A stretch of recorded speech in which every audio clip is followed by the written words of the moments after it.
Traps are set for animals if necessary. We use those more often than not. We've had little piggies this big running around where they won't come to us, but they'll come to food. We'll leave the trap out there and they come straight in for the cat. We leave cat food and they eat the cat food. So we have caught animals that way. And for the future, if we can get better funding for these feral cats that are happening or these issues with animals, we're going to start trapping a lot more often. Because we have to start controlling that population in Kirby.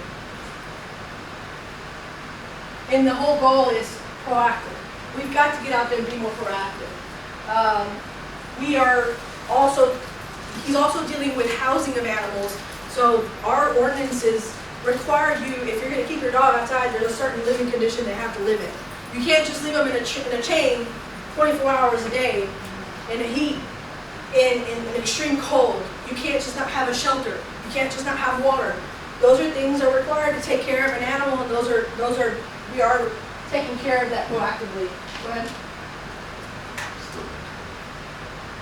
So obviously, I would like to get to the 4 full-time back. That'd be great. That would be helpful. We might be limited on that, but eventually, to get a supervisor to be utilizing more in public relations, we need to have more effective communication with our citizens. The supervisor typically isn't doing the grunt work so much. They're supposed to be supervisors. They're supposed to be handling those for public relations. Definitely a pay increase, and I want to get animal control open 7 days a week. That would be awesome. The more days we're open, the more days we're able to help people. We got to revise some of the ordinances. Also, we're going to look into one thing Dr. Rowland brought up is looking at registering our animals in the city. See if that's legal or not. We got to talk to the attorneys, figure that out.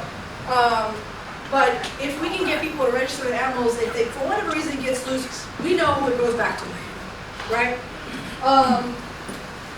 Although microchipping is required in our city, it's not being done.